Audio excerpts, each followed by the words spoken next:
running in the sand, living on the land. The salty breeze was in our eyes. We stood beneath the dragonflies and danced all night. We polished all the chrome on a rusty little home. We slept all night in parking lots. We tied our hearts in double knots. Randolph Driver. I'm a freshman at Arcadia University. My name is Mason McKenzie. I am a sophomore. Miley Siglin. I'm a first-year student from Elmira, New York. So do you have a social networking website? Yeah. No, I do not have a social networking website, unless Facebook counts. Facebook is a social networking I have a website. Facebook. Yeah. Facebook, MySpace that I don't go on anymore, a whole bunch of other stuff that I'm not proud to admit to. I mean, now I have more social networking sites than I know what to do with. Facebook Addicts Anonymous for college students. Do you said you spend a lot of time? I was just on Facebook when you came in. And how long would you say on a normal week? Like, how long do you think you're on Facebook? Added together. Or in a day, if you want to do a day. In a day it would be easier. Probably 3 hours a day at least. It's just kind of like in the background. Like sometimes I'll spend a lot of time on it. Sometimes it's just like, okay, well I'm typing my paper and I'll just go look at a window on Facebook. Probably too often for my own good. My computer doesn't log me off. So I'm always logged in, and then my phone also checks all of my social networking 24/7. I see if I have any notifications, friend requests, like anything new. And then I kind of scroll down my homepage to see if anything interesting is happening with my friends. Any new messages, or I see what events are coming up, whose birthday, like what parties are coming up. I go through and look at what people have said to me and what people have said to other people, and go through the statuses and annoy people by commenting on their statuses unnecessarily. When did you guys start using social networking websites? I made a MySpace in like 8th grade. Me too, actually. Yeah. Beginning of high school, well, maybe 9th or 10th grade. MySpace, probably my sophomore year, because nobody would answer their phones over the summer, so I finally caved and made a MySpace. Do you remember why you started using them? Everybody else was. Because everyone else had them. Yeah. Everybody else in school had them. Actually, I remember the exact conversation I had because this girl, Kelsey, I knew, insisted that I needed to get a MySpace.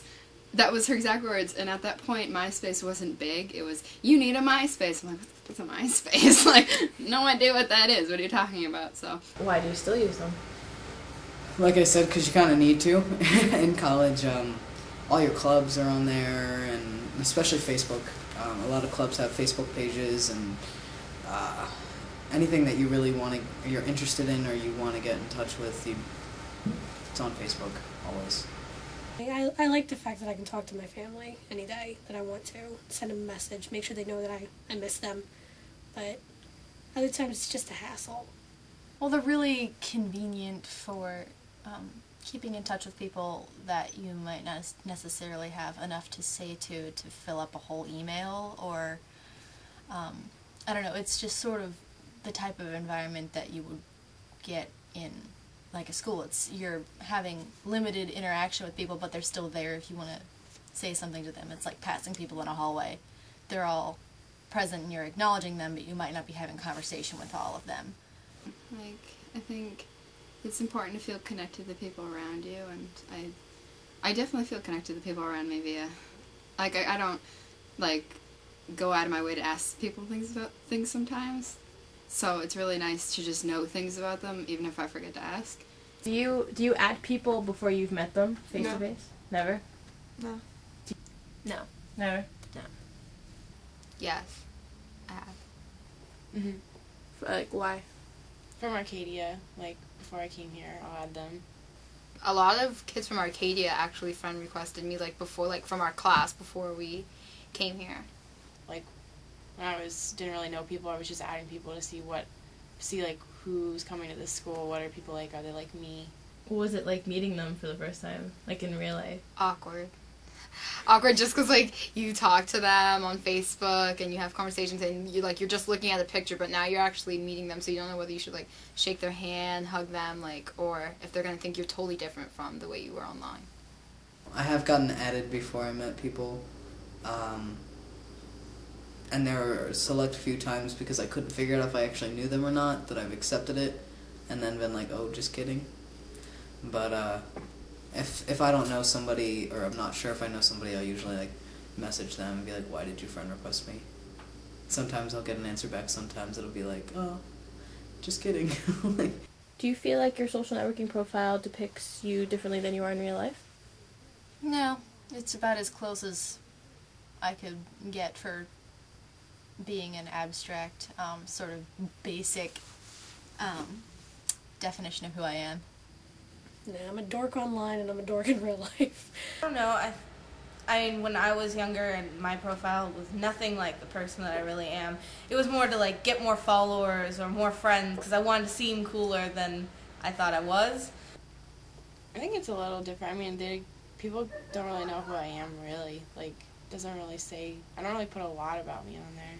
I don't know. I think putting too much of yourself out there is also not such a good thing. I depict who I am and the kind of things I believe on my social networking site, so it makes sense to me because that's what it's there for. Do you feel like people tend to be different in real life than they are on their Facebook profile? Most of my friends aren't, but some people can be. Like, they can crop their pictures and make it look like they're not the person who they are. I feel like some people are like that, though. Like, they're not the same person they are, like, online. especially like people you know, and then you go on and you're like, yeah, no. That no. It happens a lot. A lot of the kids at my high school were really fake, and you'd meet them in person and be like all fine and everything, and then you go to their Facebook and they'd be like all gangster or whatever, and it's just like, you're not cool. A lot of people will either talk themselves up or talk themselves down. I know a lot of really, really awesome people that if someone was to judge them by their Facebook, it's like, wow, you're a loser.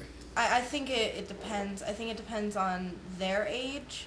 Like, I find that people who are under the age of 16 who have social networking accounts, theirs tend to be a little, like, way off the mark from who they are face to face. But when you're, like, 19, 20, and up, it tends to be a little more honest. By the kind of I don't know, maybe the way they talk to people, you know, like their pictures. Obviously, if they're like partying and stuff, then I know that they like to party. Like, just kind of obvious things. I mean, I don't really like judge people too much on what they put on Facebook, because you can put anything on there, really. You don't really know someone until you like meet them. Like, I met my roommate like on Facebook, and she's totally different than she's like, I still like love her on, like, I loved her on Facebook and I love her now, but like she's so much cooler than I thought she was gonna be.